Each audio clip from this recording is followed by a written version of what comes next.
Le plaisir est pour nous de vous retrouver sur Mikuba Télévision pour vous informer. Mesdames, Messieurs, voici les grandes lignes de cette édition.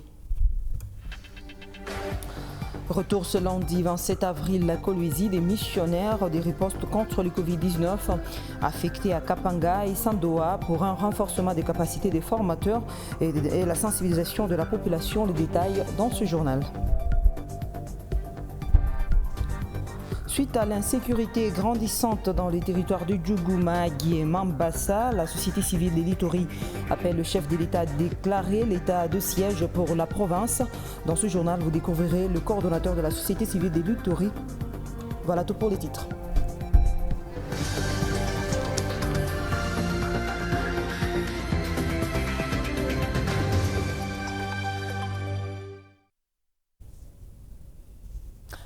Merci et bienvenue si vous nous rejoignez. L'équipe de riposte contre la maladie à coronavirus a rapporté ce lundi 27 avril 12 nouveaux cas, dont 10 enregistrés dans la capitale et 2 à Matadi, chef-lieu du Congo central.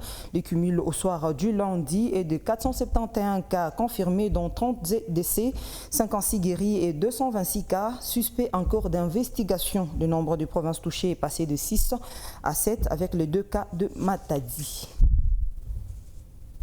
Toujours sous ces chapitres, la ville de Lubumbashi sera confinée totalement ce mardi 28 avril suite à la découverte d'un cas positif au Covid-19. Le gouvernement provincial annonce que 21 personnes liées à ce cas ont été identifiées, 14 sont considérées comme contacts directs et 7 comme contacts des contacts. Un confinement de 24 heures sera observé dès ce mardi à Lubumbashi et mercredi à Kasumbalesa.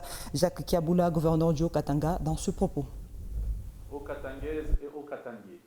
Mesdames et messieurs, ce 24 avril 2020, notre province, le Haut-Katanga, a enregistré le premier cas de Covid-19 après que le ministère provincial de la Santé ait envoyé des échantillons à l'IRNB pour confirmation. Celle-ci, donc la confirmation, a été faite par le ministère national de la Santé. Il s'agit d'un Congolais âgé de 58 ans qui est parti de Nairobi, passant par Dar es Salaam et la Zambie et est entré par la frontière de Kasumbalesa. Après la confirmation, le malade a été placé au centre d'isolement et de prise en charge de Lubumbashi où il reçoit le traitement. À ce jour, le malade est stable. L'équipe de riposte est à pied d'œuvre pour identifier les contacts et les contacts des contacts. C'est ainsi qu'à ce jour, 21 personnes sont identifiées, dont 14 contacts et 7 contacts des contacts. Pour nous permettre de retrouver rapidement d'autres contacts des contacts, il va être observé un confinement de 24 heures dès ce mardi 28 avril 2020 à Lubumbashi et le mercredi 29 avril 2020 à Kasumbalesa. Les gestes barrières sont de strictes applications telles que l'a stipulé son Excellence, Monsieur le Président de la République, chef de l'État Félix Antoine Tshisekedi Tshilombo, dans son adresse à la nation. La pandémie est réelle. Notre province est touchée. Appliquons scrupuleusement les mesures d'hygiène pour éviter sa propagation. Restez chez vous. Merci beaucoup. Le gouverneur du Lualaba, Richard Mouyej, a effectué une descente le dimanche 26 avril au quartier Kamassar, quartier 5 ans, et je le cite, l'exécutif provincial s'y est rendu pour vérifier les travaux d'électrification qui s'effectuent dans ces périphéries. Reportage Fabrice Mataille.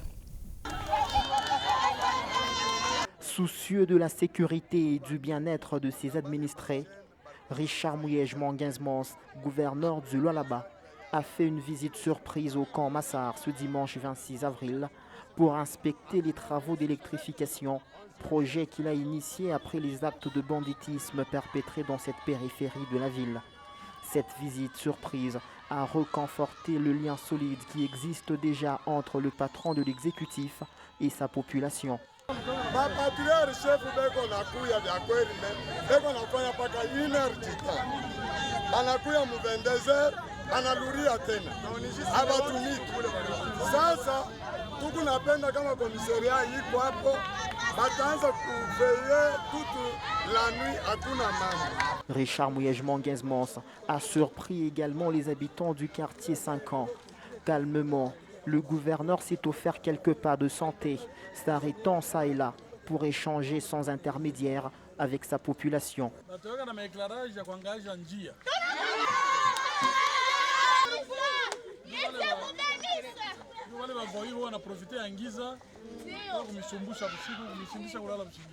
Pour lui, les habitants de nos périphéries ont droit à une vie décente. Oui, je suis profondément touché. J'arrive très souvent à l'église catholique.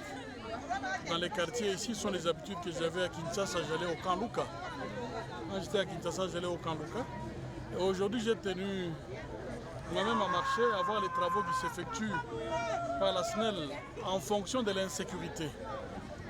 Et je viens de décider qu'en dehors du fait qu'il y a un deuxième transfert pour permettre aux gens d'éviter le délestage, mais nous devons assurer l'éclairage public, parce que si les routes sont éclairées, il n'y aura pas de bandits.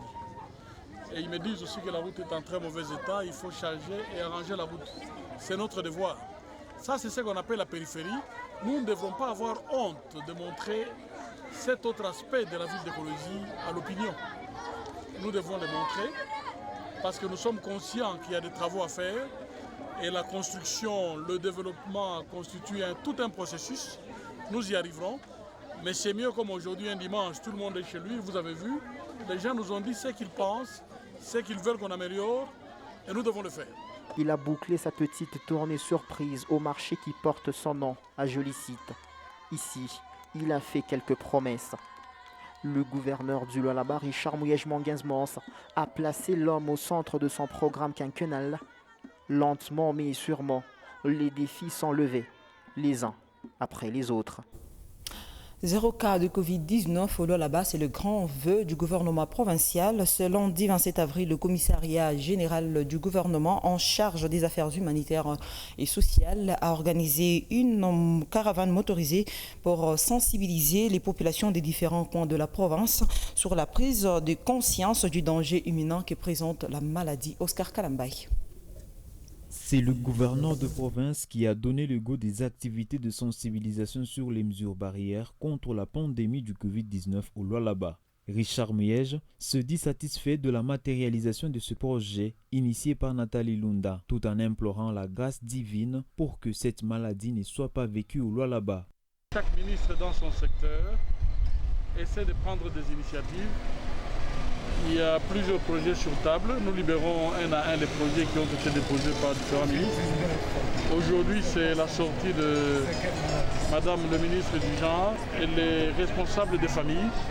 Elle voudrait vraiment, elle a le souci de voir les enfants, les mères être protégés.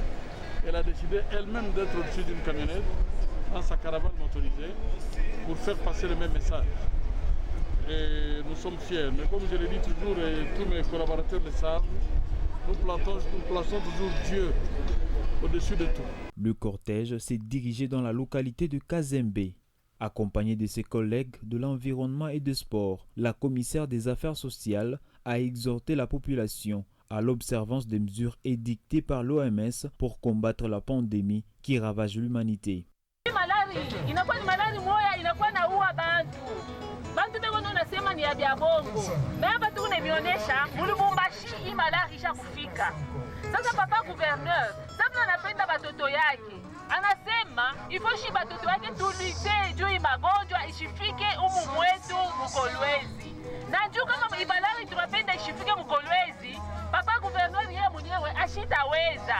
Ni paka na concours ya shibote. Le même message a été relayé à Lupundu, au marché Mipeto du quartier Kabila, aux différents marchés de Kasulo, à la Carrière-Crête, au quartier Useka, dans la localité de Chamundenda, à Sapatelo, dans différents marchés de Luilou et à Tchala. Tous les sites visités par la délégation ont bénéficié de kits pour le lavage des mains. Je l'ai dit au début que les missionnaires de l'équipe des ripostes Lualaba affectés à Kapanga et Sandoa pour une formation et la sensibilisation de la population sur les Covid-19 ont regagné Kolwezi ce lundi 27 avril. C'est le ministre provincial en charge de la santé qui les a accueillis à l'aéroport du Kolwezi. Dès leur arrivée, les missionnaires de l'équipe de riposte contre le nouveau coronavirus, dont la mission était basée à Sandoa et Kapanga, ont affirmé qu'à l'issue de cette formation de 3 jours, les prestataires de santé et les leaders d'opinion de ces 2 territoires sont désormais prêts à faire face au Covid-19 au cas où il atteindrait les Lualaba. Cette formation devait arriver jusqu'à l'intérieur. Heureusement, c'est arrivé. C'est ce qui est vraiment un point positif. Nous avons quitté Sandoa satisfaits parce que les habitants de Sandoa ont compris comment lutter contre le Covid. Aujourd'hui, ils peuvent aussi sensibiliser et atteindre toutes les couches, toutes les bases afin que toute la population puisse lutter contre le Covid. Bien qu'éloignée du chef-lieu de la province, la population de ces 2 coins était bel et bien informée sur la pandémie et cette mission n'était qu'un supplément. À Sandoa, nous avons trouvé une population déjà sensibilisée par l'administrateur et l'équipe médicale qui était déjà à l'œuvre. Et la formation est venue apporter un plus. Nous étions vraiment attendus et nous avons trouvé une équipe qui s'organisait déjà à sa manière. Heureusement qu'il y a eu cette initiative d'aller les renforcer en capacité, ce qui a permis de recadrer un peu les choses par rapport aux préparatifs de la riposte contre le Covid-19 dans le territoire du Kapanga qui, je rappelle, a 2 zones de santé, la zone de santé de Kapanga et celle de Kalamba. Nous avons encore formé les gens qui sont capables, en cas où il y aura un cas de coronavirus, ils doivent quand même lutter pour trouver la solution en attendant d'abord l'équipe qui viendra encore. Accueillis par le ministre de la Santé ce lundi, les missionnaires ont rapporté la satisfaction des habitants de Kapanga et Sandoa par rapport aux efforts déployés par le gouvernement provincial afin d'armer même les contrées reculées dans la lutte contre la pandémie du nouveau coronavirus en province. La société civile de l'Ituri demande au chef de l'État de déclarer l'état de siège pour l'ensemble de la province. Ceci suite à une montée grandissante de l'insécurité dans les territoires de Djougou, Mahagi et Mambasa où les populations sont massacrées du jour au lendemain. Maître Jean Boscola, le coordonnateur de la société civile de l'Ituri, dans ce propos recueilli par Jean-Marcus Loïka. Le caucus de nos députés, là il y a les sénateurs et les députés nationaux. Ils ont produit un document, c'était un mémorandum, ils s'adressaient au chef de l'État. Ils ont, entre autres, demandé à ce qu'un état de siège soit décrété à Djougou comme territoire. Quant à nous, au vu de l'ampleur de la situation telle que ça se présente sur le terrain, nous avons estimé que demander seulement l'état de siège serait peu. Nous avons souhaité qu'il demande plus. Nous avons pensé à ce que si l'Ituri tout attire au décréter un état de siège, ça pourrait répondre tant soit peu au problème tel qu'on le vit. Comment pouvons-nous imaginer que pour une seule semaine, dans moins de 7 jours, qu'on enregistre plus d'une cinquantaine de morts, beaucoup de blessés et les déplacements qui sont enregistrés depuis le début de ces hostilités à Djougou, on est déjà à plus de 1500 ou 2000 personnes déjà tuées. Et quand on dit personnes tuées, le dégât matériel aussi est très important.